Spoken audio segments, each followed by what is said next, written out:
welcome. I'm Ijoma Onyato. Tonight, President Muhammadu Buhari seeks global cooperation against the devastating effects of climate change at the Energy Summit in the United Arab Emirates. Another can of worms opens on grand corruption between 2006 and 2013. Information Minister reveals a whopping 1.34 trillion naira plundered from the nation's coffers. Lassa fever outbreak resurfaces in Ekiti and Delta states, patients isolated for treatment. And Al-Qaeda names attackers in terrorist siege on the hotel in Burkina Faso's capital, Ouagadougou. And on business news tonight, 2016's edition of the World Economic Forum kicks off in Davos, Switzerland, with the theme Mastering the Fourth Industrial Revolution. And on sports news tonight, Nigeria's Super Eagles begin their campaign at the 2016 African Nations Championship with an emphatic win over West African neighbors, Niger. And from Abuja, I'm Linda Akibe. Delta State Governor condemns spate of attacks on oil and gas facilities in the state, solicits the cooperation of residents towards unmasking the perpetrators.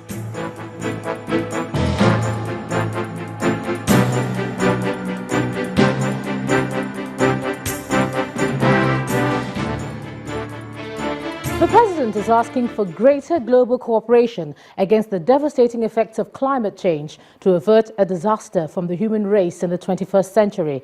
Addressing the opening of the 2016 World Future Energy Summit in the United Arab Emirates, President Muhammadu Buhari reaffirmed Nigeria's readiness to work with the rest of the world to mitigate the effects of climate change. The President says Africa is already suffering from the consequences of climate change, which include recurrent drought and floods. He adds that in Nigeria, the drastic drying up of the Lake Chad to just about 10% of its original size has negatively impacted on the livelihoods of millions of people and contributed in making the region a hotbed of insurgency. The President says, quote, desert encroachment in Niger, our northern neighbor, and in far northern Nigeria at the rate of several hundred meters per annum has impacted on the existence of man, animal and vegetation, threatening to alter the ecologic balance of the sub-region, end of quote. According to the President, in the middle and southern parts of the country, land erosion threatens farming, forestry towns and villages, and in some areas, major highways.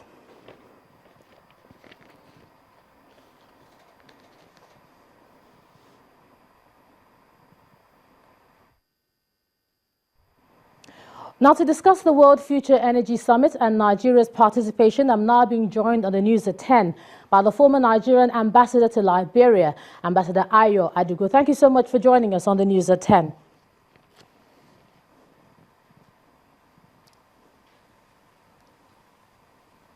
Thank you for joining us, Ambassador. Good evening. All right, now, many have called this summit a summit of opportunities because of the networking and the partnership that prevails in that particular area. How is Nigeria positioning herself for this summit?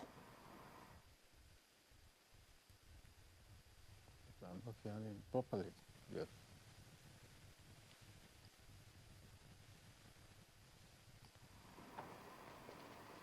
All right, I was asking Ambassador how Nigeria is positioning itself for this particular summit. Well, this World Future Energy Summit is very crucial. That is taking place in Abu Dhabi, in the United Arab Emirates.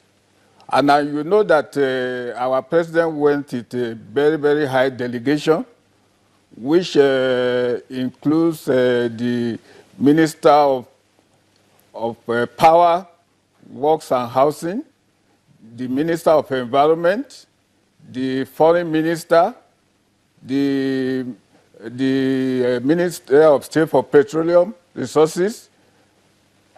Then we have the Minister of Environment also in this delegation.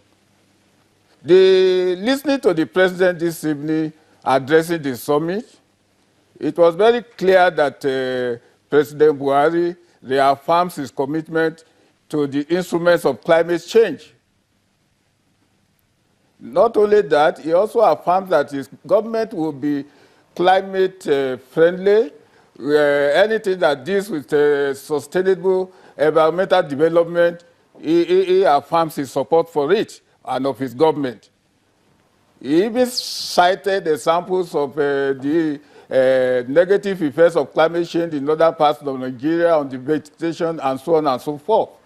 So with this, there's no doubt that the policy of the present government will be climate friendly. It will take climate issues very seriously, not only globally, also in Nigeria. How do you think that world powers exactly You will also recognize the fact that I was just trying to ask. this is an important... yes? Go on. Carry on, Ambassador. I'm trying to tell you that on the sidelines of this summit, the president also is reenacting relations with the Middle East, especially the United Arab Emirates. Yes. Outstanding agreements between us and the United Arab Emirates is some of them will be signed during this on the sidelines of this meeting. And some of the agreements that are expected to be signed are mostly judicial agreements. The one on extradition, mutual assistance on civil and criminal matters. Agreements will also be signed on the investment protection and guarantee agreement, IPPA, as well as avoidance of double taxation agreements. These are the agreements that have been prepared ready to regarding Nigerian relations, trade and economic relations with United Arab Emirates. Cut in there. If I can just cut in for a moment. Let me tell you that there are many models. Let me just cut in for a moment and just ask you exactly what we intend to achieve from this summit, finally and quickly.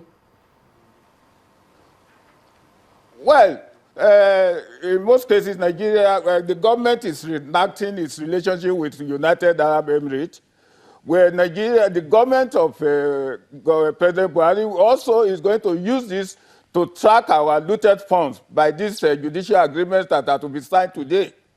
And it will help us also to increase our relations with United Arab Emirates as an oil-producing country. We have to borrow from the way they have managed their economy, diversification of the economy away from oil. During this oil glut, you will recognize that the UAE, only 30% of their gross domestic product is on oil. The total domestic product, GDP of the United Arab Emirates is $1.45 trillion. So this we need to copy from how they have managed the economy away from volatility of oil. This is one of the achievements I think the president and his central will achieve at this meeting. All right, thank you so much, former Nigerian there will ambassador. be follow-up after this meeting. Yes. Thank you so much. I'm going to have to stop you there. Former Nigerian ambassador to Liberia, Ayo Adigu, for joining us on the News at 10 tonight. Thank you very much. Well, let's shift our focus now to the corruption fight, where more revelations are emerging on the mind-boggling graft that's been perpetrated in the country in recent times.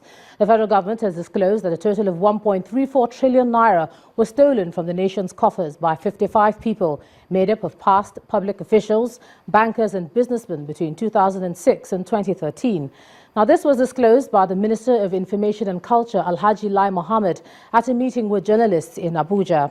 The minister appealed to the media to work with the government to advance the national sensitization campaign against corruption. Our correspondent Gloria Umezuke reports.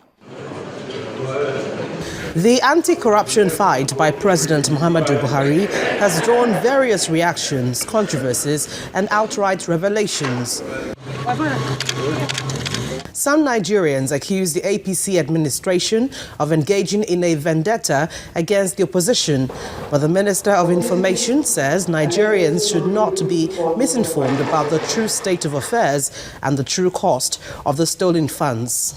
Between the period of 2006 and 2013, just 55 people allegedly stole a total of 1.34 trillion naira in Nigeria. That's more than 1/4 of last year's national budget. Out of the stolen funds, 15 former governors allegedly stole 146.84 billion naira. 4 former ministers allegedly stole 7 billion naira. 12 former public servants, both at federal and state levels, allegedly stole over 14 billion naira. He underpins the fact that irrespective of political affiliations or even the pending cases of corruption matters in court, everyone who has stolen public funds will not go scot-free. We would have had better electricity.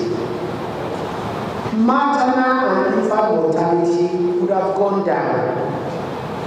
Now you see, when people say they are victims of our fighting corruption, the government cannot close its eyes and allow this to go on.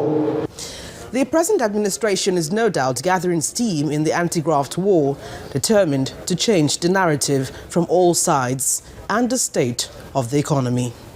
Gloria Umezuke, Channels Television News. In part 2, after the break, Senate Committee on Health visits Abuja National Hospital, frowns on retroactive response to Lassa fever and other health emergencies. That's in a moment. Join us again.